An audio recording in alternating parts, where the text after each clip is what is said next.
എന്തും കൂർപ്പിക്കാം. ഞങ്ങൾ അവതരിപ്പിക്കുന്നു മനസാക്ഷി.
സമസ്ത മേഖലകളിലും തുല്യത ഉറപ്പുവരുത്തുവാൻ നിയമങ്ങളും സംവിധാനങ്ങളും ഉണ്ടെങ്കിലും സ്വാതന്ത്ര്യാനന്തര ഭാരതത്തിൽ ഇന്നും ഉള്ളവനും ഇല്ലാത്തവനും തമ്മിലുള്ള അന്തരം പരിപൂർണമായും മാറിയിട്ടില്ല.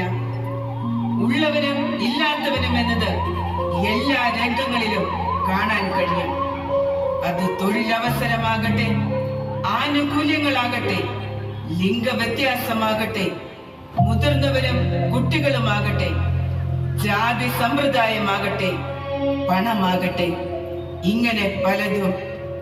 ഭരണഘടന ഉറപ്പു നൽകുന്ന തുല്യതയെ കാറ്റിപ്പറത്തി ഇല്ലാത്തവന് കിട്ടേണ്ടത് തട്ടിപ്പറിച്ചെടുക്കുന്നത് പല രൂപത്തിലും ഭാവത്തിലും ഇന്നും സമൂഹത്തിൽ നടമാടുമ്പോൾ നിനക്ക് എങ്ങനെ ഇങ്ങനെ നിൽക്കാനാകുന്നു?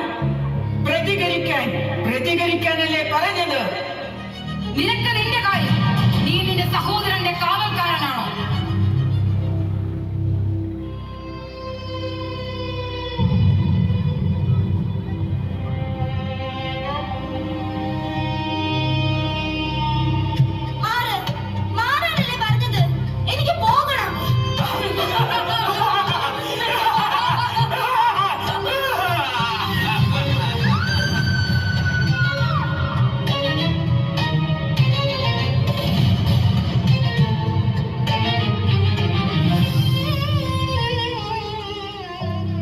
നീ ഇത് കണ്ടില്ലേ?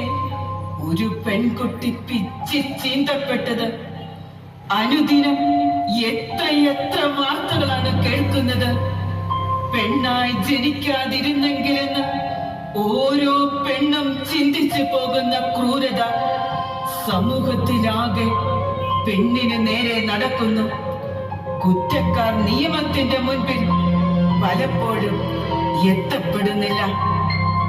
സമൂഹം ഇത്രയേറെ വളർന്നിട്ടും അവന്റെ മനസ്സ് ഇനിയും വളർന്നിട്ടില്ല എന്ന സൂചനയാണ് ഓരോ പിച്ചി ചീന്തലും ഓർമ്മിപ്പിക്കുന്നത്. പിറന്നു വീണ പെൺകുഞ്ഞു മുതൽ 80 കടന്ന മുത്തശ്ശിമാർക്ക് വരെ ഭീതിയോടെ കഴിയേണ്ടി വരുന്ന കാലം. ദൈവമേ, ഇതെന്തൊരു കാലം! നീ ഇതെല്ലാം എവിടെയോ നടക്കുന്നു എന്ന് കരുതി മുഖം തിരിച്ചു നിൽക്കുന്നതെന്ത്? നാളെ ഇത് നിന്റെ വീട്ടിലും നിന്റെ ചാർച്ചക്കാരുടെ ഇടയിലും സംഭവിക്കാം. ഇനിയും പ്രതികരിക്കാൻ മടിക്കരുത്. പ്രതികരിക്കാനല്ലേ പറഞ്ഞത്? നിനക്ക് നിന്റെ കാര്യം, നീ നിന്റെ സഹോദരന്റെ കാവൽക്കാരനാണോ?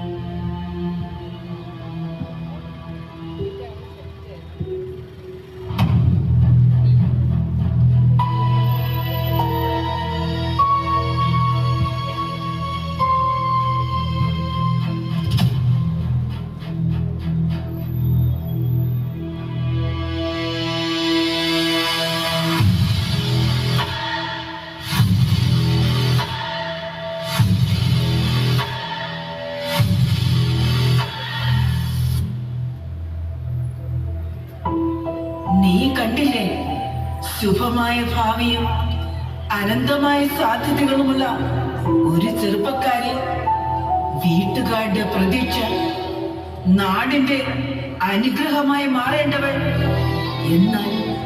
എന്നാൽ അവൾ ഇന്ന് ലഹരിക്കടിമയാണ്. ഒരു ദിവസം പോലും അതുപയോഗിക്കാതെ അവൾക്ക് നിലത്ത് കാലുറപ്പിക്കാൻ ആകുന്നില്ല. ഇവിടെയും ലഹരി കടത്തിന്റെയും ലഹരി വേട്ടയുടെയും ലഹരി ഉപയോഗത്തെ തുടർന്ന് തകരുന്ന കുടുംബങ്ങളുടെയും ബിസിനസ്സുകളുടെയും കൊലപാതകങ്ങളുടെയും ആത്മഹത്യകളുടെയും ലൈംഗിക അരാജകത്വത്തിന്റെയും എല്ലാം വാർത്തകളാണ് പത്രത്താളുകളിൽ നിറയുന്നത്. ഇതെല്ലാം കണ്ടിട്ട് നിനക്ക് എങ്ങനെ പ്രതികരിക്കാതിരിക്കാൻ കഴിയും? പ്രതികരിക്കാനല്ലേ പറഞ്ഞത്? നിനക്ക് നിന്റെ കാര്യം, നീ നിന്റെ സഹോദരന്റെ കാവൽക്കാരനാണോ? ആരോ വീഡിയോ കോൾ ചെയ്യുന്നുണ്ടല്ലോ. ഹലോ, ആരാ? ഹലോ, ഞങ്ങൾ കസ്റ്റംസ് ഉദ്യോഗസ്ഥരാണ്. പുഷ്പലതല്ലേ? അതേലോ. നിങ്ങൾക്ക് വിദേശത്ത് നിന്നും ഒരു പാഴ്സൽ വരാനുണ്ടോ?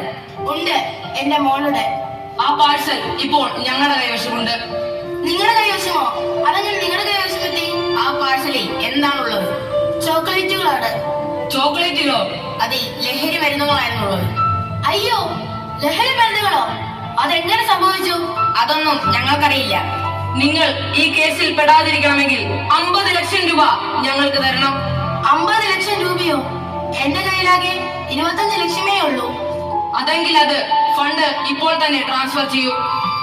വിദ്യാസമ്പന്നരെ പോലും അതിവിദഗ്ധമായി പറ്റിക്കുന്ന മാഫിയകൾ, ഡിജിറ്റൽ അറസ്റ്റുകൾ, അതിൽപ്പെട്ട് പണവും അതേ തുടർന്നുണ്ടാകുന്ന മാനഹാനിയും ഭയപ്പെട്ട് പുറത്താരോടും പറയാതെ വിഷാദത്തിന് അടിമപ്പെടുന്ന മലയാളികളെ കുറിച്ച് എത്രയോ കേട്ടിരിക്കുന്നു. എന്നിട്ട് നമ്മൾ മലയാളികൾ പഠിക്കുന്നില്ലല്ലോ. കുതന്ത്രങ്ങൾ മെനയുന്ന ഇക്കൂട്ടർക്കെതിരെ ശക്തമായി പ്രതികരിക്കണം. കൈനനയാതെ മീൻ പിടിക്കാൻ ശ്രമിക്കുന്ന ഇക്കൂട്ടർ സമൂഹത്തിലെ സമസ്ത മേഖലകളിലും വിവിധ രൂപത്തിൽ ചേക്കേറിയിട്ടുണ്ട്. ഇവിടെ നിനക്ക് പ്രതികരിക്കാതിരിക്കാൻ ആവില്ല. പ്രതികരിക്കാൻ നിന്നോടല്ലേ പറഞ്ഞത്? പ്രതികരിക്കാൻ. നിനക്ക് നിന്റെ കാര്യം, നീ നിന്റെ സഹോദരന്റെ കാവൽക്കാരനാണോ? മക്കളെ, ഓടി വന്നേ. അച്ഛൻ എന്താ കൊണ്ടുവന്നിരിക്കുക? ഒന്ന് നോക്കിയേ. അച്ഛാ, വാഴവിത്തോ? ഹായ്, എനിക്ക് വാഴപ്പഴം വേണം. അത് കൊള്ളാം. എങ്ങനെയാ മോളെ ഇപ്പോൾ വാഴപ്പഴം കിട്ടുക? ഈ വാഴവിത്ത് നമുക്ക് കുഴിച്ചു വെച്ച് അതിന് വെള്ളമൊക്കെ പകർന്ന് അത് ഒരു വലിയ വാഴയായി മാറും. അപ്പോൾ അതില് വാഴക്കുല ഉണ്ടാവും.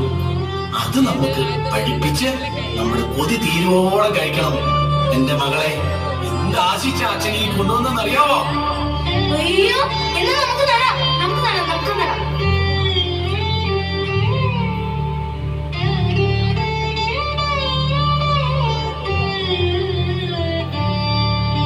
അച്ഛാ, വാഴയ്ക്ക് ഈ പക്കമായിട്ടോ?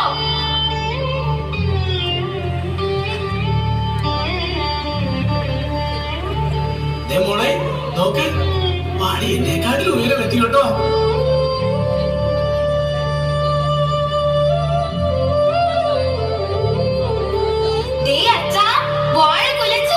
മക്കളെ, നാളെ നമുക്ക് ഈ കൊല വെട്ടണം.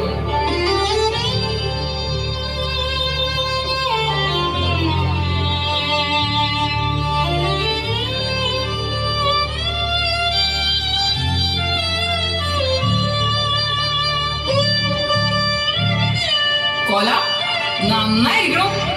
ഒരു കാര്യം ചെയ്യാം, ഈ കൊല വെട്ടി മനയിലേക്ക് അങ്ങ് എത്തിക്കാം. അയ്യോ തമ്പ്രാനെ, അങ്ങനെ പറയരുതേ. എന്റെ ഭാര്യയും മക്കളും നോക്കിയിരുന്ന് വളർത്തിയതാണ്. അങ്ങനെ പറയരുതേ തമ്പ്രാനെ. സുമ്പൻ തിരുവായ്ക്ക് എതുമായി പറയുക, ഇന്ന് മാറിക്കുക.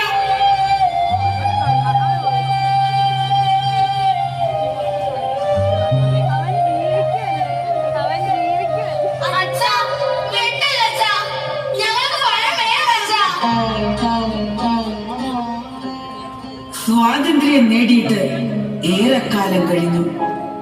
ജന്മിത്വവും അവയുടെ വകഭേദങ്ങളും പല വേഷത്തിൽ പല ഭാവത്തിൽ ഇന്നും നമ്മുടെ സമൂഹത്തിൽ നിലനിൽക്കുന്നു.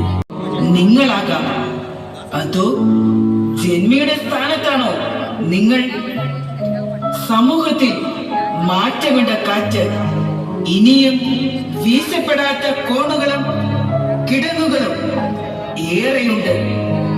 അവിടെയും സമത്വത്തിന്റെയും പരിഗണനയുടെയും മനുഷ്യന്റെ അന്തസ്സുയർത്തിപ്പിടിക്കുന്നതിന്റെയും സമവാക്യങ്ങൾ ഉണ്ടാവേണ്ടിയിരിക്കുന്നു.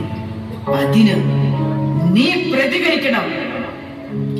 നിനക്കെങ്ങനെ ഇതെല്ലാം കണ്ടിട്ട് പ്രതികരിക്കാതെ നിൽക്കാൻ കഴിയുന്നു?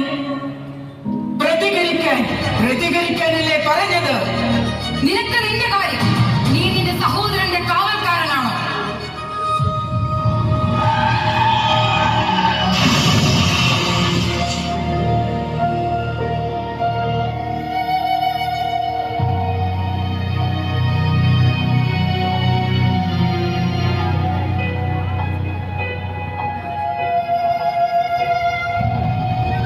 ഭാവിയുടെ വാഗ്ദാനമായ ഒരു കുട്ടിയാണ് അപകടത്തിൽപ്പെട്ട് റോഡിൽ കിടക്കുന്നത്.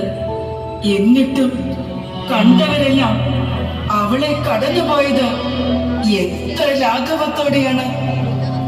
ആശുപത്രിയിൽ എത്തിക്കുന്നതിന് പകരം രംഗങ്ങൾ ചിത്രീകരിക്കാൻ ശ്രമിക്കുന്നവരുടെ മാനസിക അവസ്ഥ അത്ഭുതപ്പെടുത്തുന്നതാണ്. എത്രയെത്ര ജീവിതങ്ങളാണ് ഓരോ ദിവസവും കേരളത്തിലെ റോഡുകളിൽ തക്ക സമയത്ത് വൈദ്യസഹായം കിട്ടാത്തതിന്റെ പേരിൽ രക്തം വാർന്ന് നിലച്ചു പോയത്. ഇതൊന്നും കണ്ടിട്ട് പ്രതികരിക്കാതിരിക്കാൻ നിനക്കെങ്ങനെ കഴിയും? പ്രതികരിക്കാനല്ലേ പറഞ്ഞത്? നിനക്ക് നിന്റെ കാര്യം. നീ നിന്റെ സഹോദരന്റെ കാവൽക്കാരനാണോ?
കാണുന്നില്ലേ?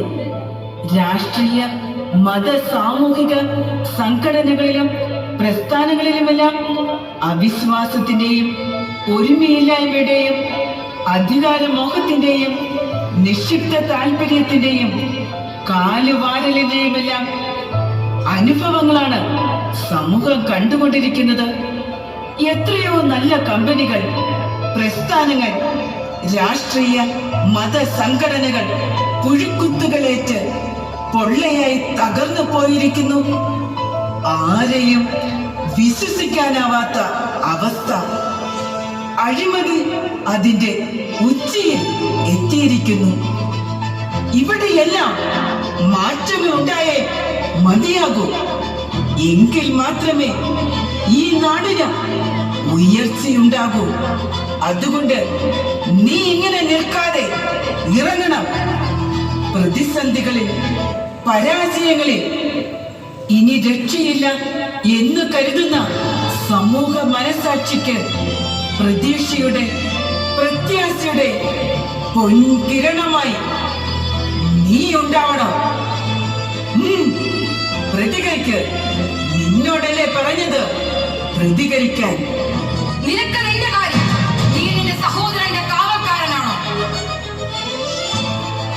അതെ, ആ കടാരമണിയിൽ ചങ്ക് തുറഞ്ഞ് ചോര വാർന്ന് പിഴയുന്നത് എന്റെ സഹോദരനാണ്. സകല രംഗങ്ങളിലും ചതിക്കപ്പെട്ടതും അടിച്ചമർത്തപ്പെട്ടതും ശരീരം പിച്ചി ചീന്തപ്പെട്ടതുമെല്ലാം എന്റെ സഹോദരങ്ങളുടെയാണ്. ഇനിയും എന്റെ ചുറ്റുമുള്ളവർ അനുഭവിക്കുന്ന ഓരോ വേദനയും എന്റെ കൂടി വേദനയാണ്, ഈ സമൂഹത്തിന്റെ വേദനയാണ്. അതുകൊണ്ട് ഞാൻ പ്രതികരിക്കുക തന്നെ ചെയ്യും. മാറി നിൽക്ക, എന്നെ തടയരുത്.